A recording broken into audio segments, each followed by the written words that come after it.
哇，避震比较好哎。发现它上面这边还蛮晒的，我们2个人上班的脸都会出来。我想知道，就是说那种晃的感觉会不会比较大？哦，我觉得还不错啊。第一排都不错啊。那我自己会不会想要换这台车？我觉得现在看起来的话，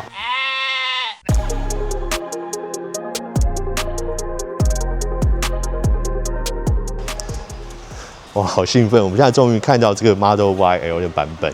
那有人说它叫 Model YYY 啦，这边官方的讲法应该就是 Model YL。那这是我第一次亲眼看到，然后想跟大家一起来去感受一下里面这个空间啊、外观的感受。那我们就先从外部开始看起。那首先，我觉得你到前面的时候，你就会看到它的轮胎。那这次他刚刚有说，它这个轮胎特地是做这种封死的这种节能盖，那目的也是为了让它的这个风阻降到最低。那你可以看到它的前轮这边是255的这个胎宽。那虽然2个都一样，同样是19寸的轮胎，但是它的后轮呢，它的胎宽是275。那他们刚说就是为了这个车身的稳定啊，还有抓地力更好。那另外，其实我们站在后面就看到它的车高，其实对比本来的 Model Y 版本是算明显的高了不少。但是整个车格来讲，我觉得并不会觉得跟新的 Model Y 有太多的差距。整个车的线条就还是抓得非常的漂亮，那设计语言基本上都还是一样。然后本来最担心的就是在它尾部这个地方，会不会因为 L 版本长轴版本要拉长，然后让它看起来比例会有点奇怪。那我目前是觉得还不错。在看到这个尾翼这个地方，他们说这个特别设计的尾翼也是为了降低它的风阻，那就是让它的续航更好。因为毕竟这台车车格更大，然后车体的重量又稍微重了一点。那另外可以看到它的差距是在背后这个玻璃板的地方。我记得在我们 Model Y 这边是有一个切屏的地方，然后还有它的行李箱到这一块，其实还有一块跟车身一样的这个材质。那 Model Y 的 L 版，它就直接一整片的大玻璃，所以这个我觉得隔热纸，台湾很多人我很喜欢贴那种金属版本的，那我觉得这个又会再更困难贴一点。那就我们来看一下它后面的空间。好，那这个是在第3排座位有拉起来的时候，我们来看它的这个后面的空间。那其实我觉得特斯拉的车你就知道，因为它这个电车，它下面其实还是有非常大的空间，应该一个大的28寸，然后再塞20寸，然后上面还可以再堆叠上面的空间都还是非常的够用。然后这边有一个非常特殊的地方，这是我觉得先前每一个特斯拉或者说这种有3排座位都应该有设计，它后面这块板这边连接到这边有个磁铁，所以你可以直接吸上来。那先前的话，它其实是也可以放到这个角度，可是它就有点靠它下面底板设计的一个角度把它卡在一个地方。那有时候稍微晃动就会掉下来，它不是非常的稳固。那这边就是利用后座的这个磁铁把它吸上来，我觉得这是非常好的设计。好，那另外呢，它后面这个板子现在可以看到它是有点下凹的这样的设计。那其实它有设计让你翻过来还是可以使用。那我们先把后座先做个倾倒。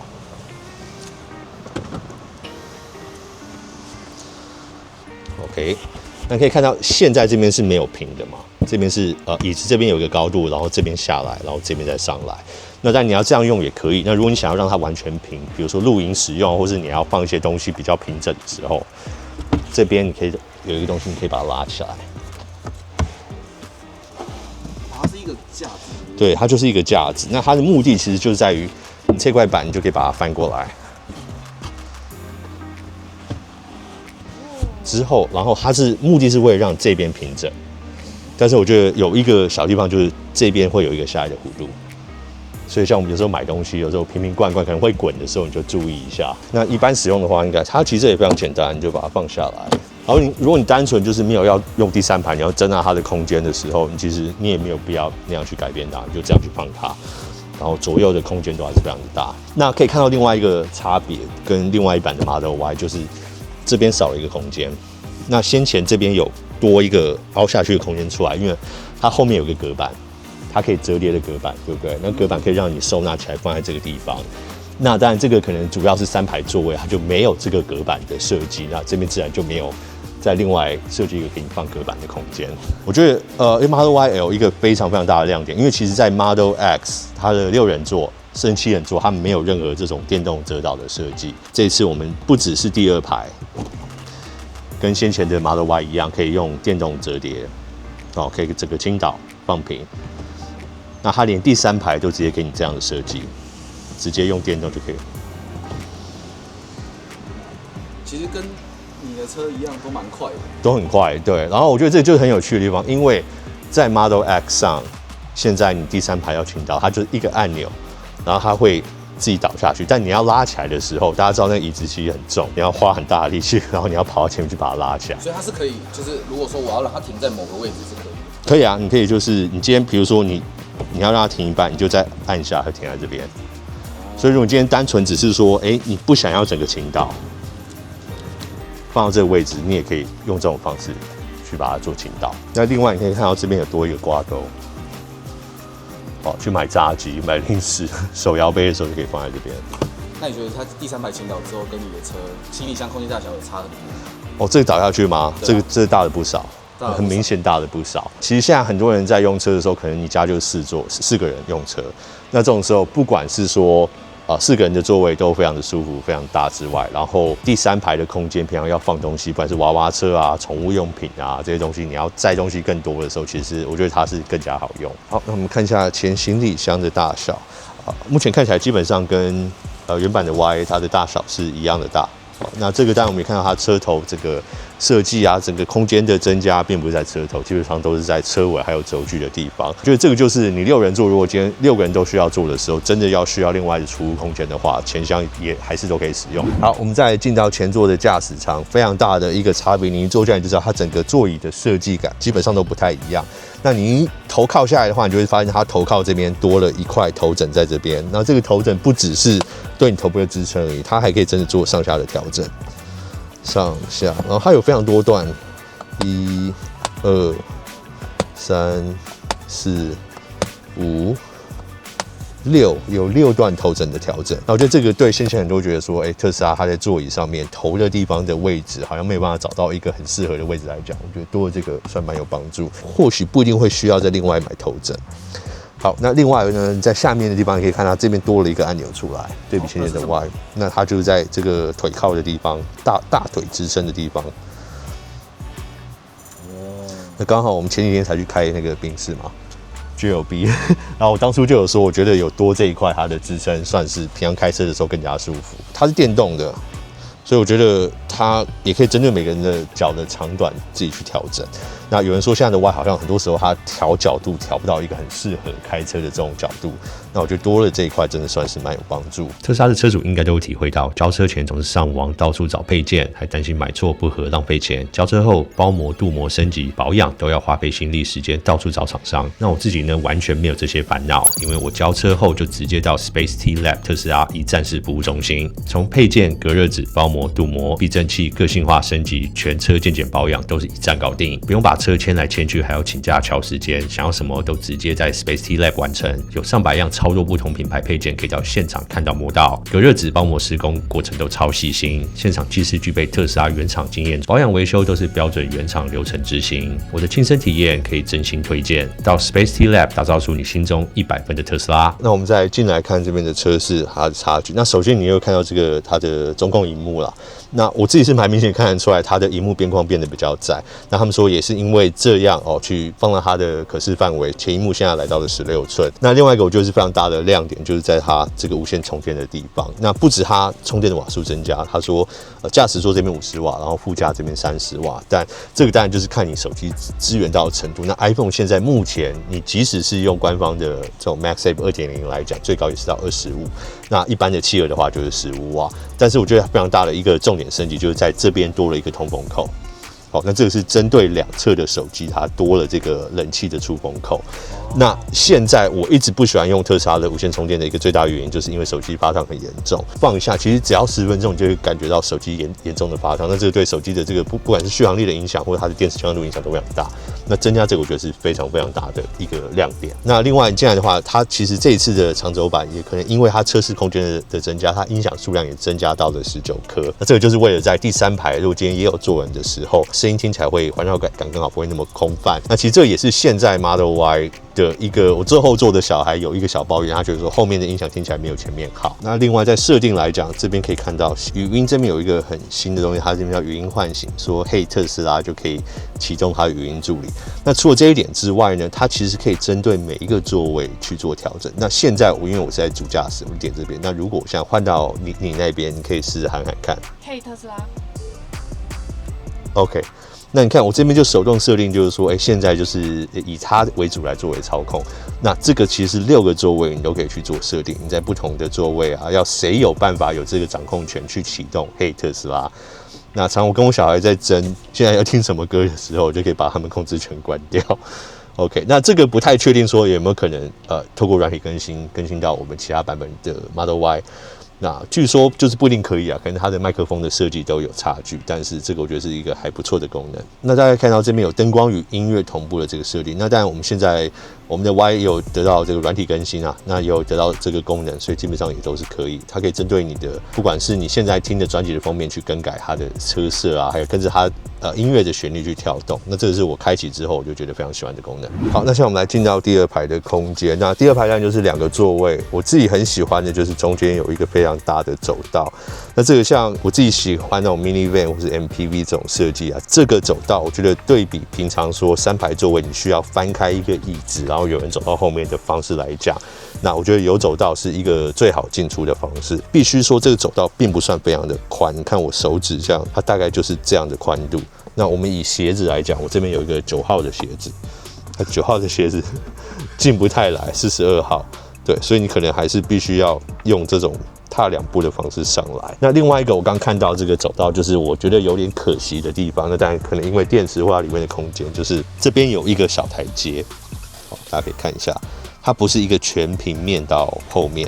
那这个对比一些MPV 啊或是 minivan 来讲，它可能是整个平面到后面，然后在这边再有小台阶。我觉得这个我会想到就是我家的狗狗会不会有办法很舒服的躺在哪一个地方，或者它变多一个台阶，可能在过去的时候要去注意这个地方。那这个是我觉得小小可惜的地方，但不算是一个太严重。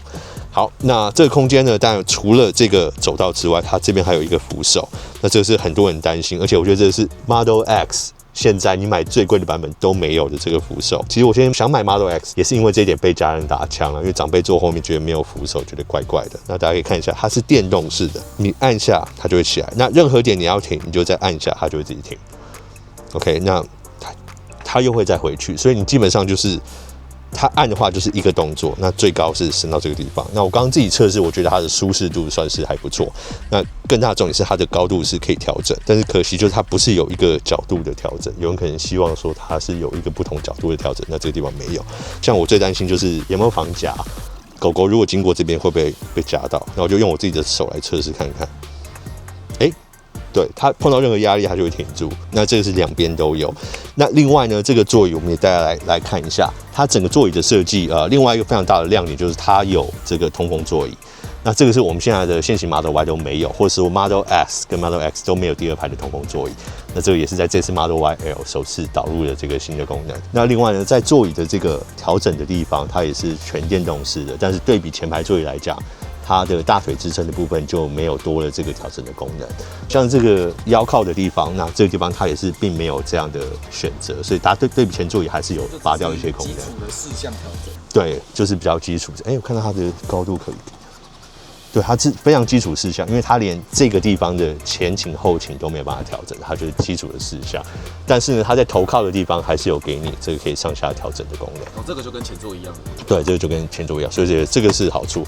那可我觉得最大的亮点啊，就是它拥有这个通风座椅。那我觉得这个是对很多人来讲非常加分。那另外一个我很喜欢的地方，就是它除了这个冷气出口之外，它还多了2个侧边的这个冷气出口，像是2个座位嘛，那中间没有坐人，那这种时候我觉得很合理，这边2边都多了这个冷气的出口，然后这很有趣，你看它冷气的通风口就是很传统，手动调整的方式哦，对比他们其他地方都是要用这种萤幕调整的方式，这边回到一个很手动，但是我觉得很直觉啦。那现在前座是差不多我驾驶的时候的空间，那现在我找到一个我舒适坐在第2排的这个空间，我把它调整一下，大概是这样吧，可能多个一个拳头多一点点，然后我的后椅背把它做这样的调整。好，那现在我就实际走到后座，看看走到第3排，以我这个成人的尺寸走过去方不方便。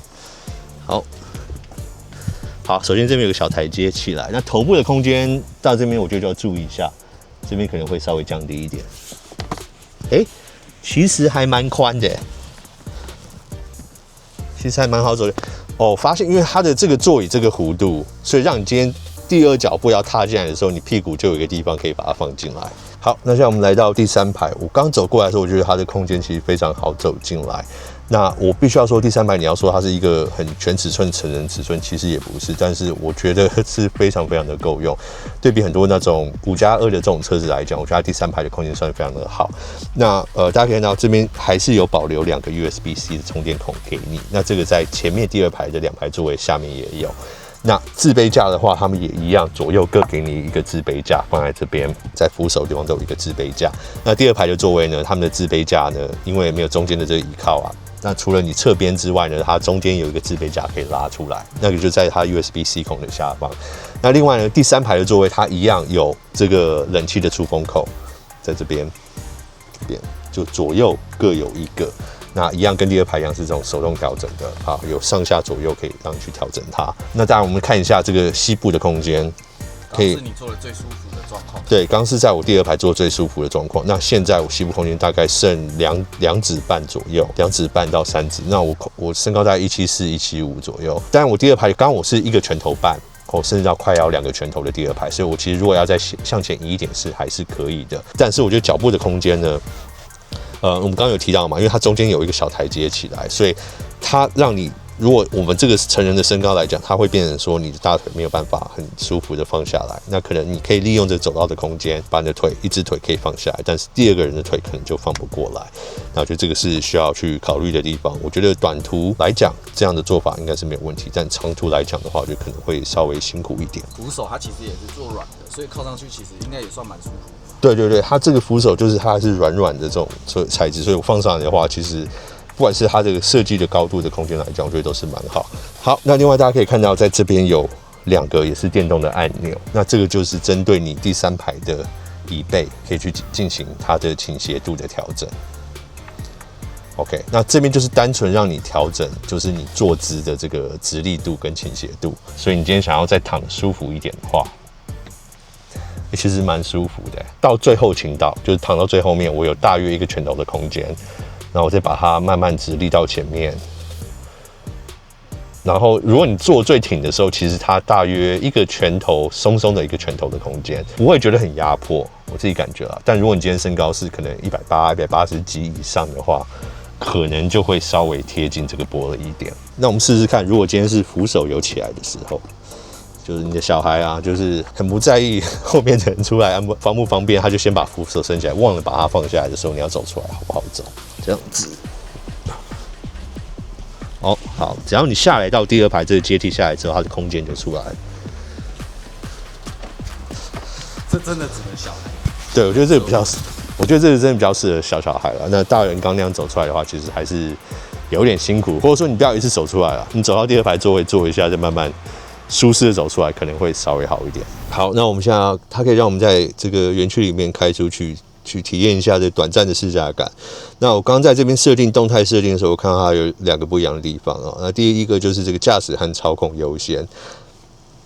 那点进去你可以看到说，它可以说通过优化自适应、减震悬架来调整驾驶舒适性和操控的性能顺序优先。那平衡的话就是保持最佳转向啊，操控这些性能什么等等，然后可能在舒适性间取得平衡。那另外一个选项就是后排的舒适作为优先的考量。那我们这边可以先开平衡，看可能跟我们平常的 Model Y 的感觉像不像？所以平衡其实就是跟我们现在的车应该差不多。理论上，但是如果它整个使用的这个避震也不太一样，阻尼也不太一样的话，那我不知道会不会更好或更不好。那另外我刚滑到下面这边有个停止模式，这边多了一个缓行或保持。那这个我觉得它缓行的时候，可能这个先前就是在这个减速模式柔和跟标准，那现在我看到多了这个出来，这个我们等一下来测试一下，看有没有差别。但最重要，我们可能还是在它的阻尼上面避震器上面看看它的实际的差异在哪里。Model Y 手试驾，好，试试看。哇，避震比较好没有啦。不大家也要想，这个轮胎啊，它的轮胎是19寸，然后同时它的前后胎的大小也不太一样，那这个其实也是一个变因。我们现在是平衡的模式，这比较好这比较好吧？我们现在是平衡的模式，碎震还是有吧？碎震还是有。我想知道，就是说那种晃的感觉会不会比较大？过这段地方看看。哦，还是晃，那现在是平衡。我们等一下看看舒适，你感觉起来有没有觉得它好像稍微再重一点？车重感觉，车底对不对？车重感觉起来蛮明显的重，但你要说它的避震说好像舒适到，我觉得差异没有很大，好像没有很大。那我们来调一下后排舒适的模式，过这边有个坑洞，更软，更软。可是你看它刚才来回的碎震，我觉得还是有点明显。但是我觉得这个整个车感觉起来它有更稳重的感觉，就可能它晃的程度，我不会说比较少，但是就是有一个重量在向下拉的感觉。但是我觉得它因为它车体比较长，还有它轴距比较长的关系，我感觉得出来它这个我那台的话晃是比较小，是这样，然后这个感觉是拉的再长一点点晃，但是它还是晃。现在把它调回平衡，明显比较硬哈。但刚才 Q 软感没有。对。可是我觉得会不会反而这个硬的其实是我坐前座啦，我觉得是比较舒服，它没有那么摇。是比较晃。这比较晃，你自己感觉坐第二排是晃蛮多的。对。所以真的针对后排舒适是有差。那没关系，我就直接这样，现在再把它调回后排舒适。软。过坑洞就知道了。真的软不少。我觉得以前座来讲，我觉得平衡比较好。那后座呢？后排舒适你觉得比较好？大家可以看到，我们现在坐在第3排，这是它的避震，但我们发现它上面这边还蛮晒的。我们两个人上班的脸都会出来。乘客们，我们是平衡模式。OK。哦。我觉得还不错啊。第一排就不错啊。大家可以看我脸再怎么甩，会晕车。会晕车吗？我觉得这个会晕车。前座的感受是很稳定前座很舒服啊。好，压，再压。我觉得处理的还不错啊，平衡前面处理的很好。对。好，我现在换后排舒适。好。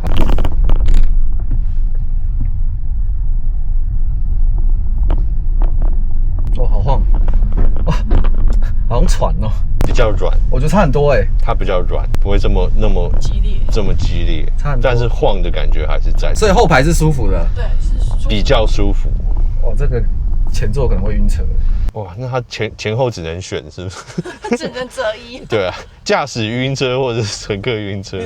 前座很晃到不行，就是大概如果提到20的话，对，蛮晃的。好，那我们这次就试驾完这个 Model Y L 的版本，那是非常短的，我们在里面试驾，那刚好可以测试到我自己现在最在意的，在这些低速的时候。那同时我们介绍这个车室里面的空间啊，这些所有升级的地方给大家看一下。那我自己觉得很多人会说啊，好像我才刚买，然后现在就出一个新的版本，然后很多配备的升级啊，价格感觉好像也没有贵多少，是不是好像我马上变成韭菜的感觉？但我觉得换个方法来讲啦，其实在那么短的期间内里面，如果它有什么升级的东西，它在新款的车子就直接全部都给你的话，不管说一个车商或是一个品牌，因为不想要让你变韭菜，然后一直不去进步，还是你希望就是说，其实他们有新的东西就会一直换上来。那我们换一个方法讲的话，你上次拿 iPhone， 你什么时候买 iPhone？ 几年前买 iPhone， 你觉得说好像你有是韭菜的感觉，可能很多拿 iPhone 12的人都不会觉得自己现在看到 iPhone 17有韭菜的感觉。所以我觉得这就是每一个车子或者说每一个品牌它在进步的选择上面，我觉得宁可选择的品牌是它可能在进化，就是在创新的地方不断的去进步，而不是说怕或者说想要用这个方式一直去挤牙膏而不去进步。那我自己会不会想要换这台车？我觉得现在看起来的话，因为我自己有这样的需求嘛，最多5个人要坐，然后还多一只狗。刚好这6人座的配置对我而言是真的算是蛮需要。实际来做之后，我会觉得，它中间的走道可能比我本来预期的还稍微窄一点点。但其实我刚进出了几次之后，实际在用它，我会觉得其实这个空间算是够的。中间走道的平整度啊，还有这个宽度。那大家也要自己来试坐看，觉得说，这个空间会不会去适合你？那当然，我们台湾的市场会不会上，大家也会在猜说它价格大致上可能会是多少。那这边其实对比5人座的 Model Y， 它就是贵了大概2万多人民币嘛，大概10万台币左右。那以台币来讲的话，现在 Long Range 版本是在230万台币。我们导演在猜，他觉得Model Y L 如果在台湾会上市的话呢，应该就是大约264万9。65万左右。那我自己的猜想啊，就是我们可能看到时候 P 版本台湾会选哪个版本先上市。那如果 P 版本先上来的话，我觉得这一台车它的定位、它的价格带可能就会非常接近 P 版本。那可能就让大家去选择，你要很运动性，然后最快的 Model Y， 还是你要空间最大的 Model Y。那对比 X 来讲的话，我觉得这一次里面空间的升级，会让很多本来可能考虑买 X 的人，我觉得如果这台车不管是在美国或在台湾或在欧洲，如果会真的推出来的话，可能真的会抢掉非常多目前可能会考虑 Model X 的这个车主或者这个买家，因为其实它后面的空间的舒适性还是对比 X 来讲，我觉得某方面它还是有一些优势存在。那有什么 X 现在长轴版 Model Y？啊，我觉得驾驶座它有那个萤幕嘛，它还是有一个仪表板在那边。那我觉得这个我很喜欢。我上次讲说，我说欧翼门，他们说是鹰翼门，对，鹰翼门的地方。那可鹰翼门，我觉得它是很帅，但是其实在我家停车库的时候，我就会非常去担心上部的空间，因为像鹰翼门它上面的感应器没有这么的多，所以其实在我停车的地方很容易去打到上面，所以那个其实是我本来可能不会去考虑的一个点。那其他的话 ，X 有什么赢 Model Y 的地方？我不知道，我自己是觉得还好哎。那舒适性，因为 X 它的避震也是还蛮晃的话，我不知道，我好像想不太到还有什么可以赢 Model Y 的地方。台湾的 Model Y 也蛮贵的，如果像你刚刚讲的265万的话，那其实会接近 Model X 一点。那你说，其实有时候差个50万、60万，它还是不小的一笔钱。但是如果你换来的是里面车室空间其实没有太大的减少，然后对比，我觉得它加分的地方，第2排的通风座椅，然后全部都是电动，然后中间这个走道，然后第3排的空间来讲，它其实还是存在蛮多的优势。好，那我们今天就很快速的开箱这 Model Y 的 L 版本。那希望台湾未来有机会我们可以看到这台车的上市。那大家有什么问题的话，可以在下面询问我们，我们可以把我们试坐还有试驾的这个经验跟大家分享。那今天就先到这边，我是边武天，我们下次见，拜。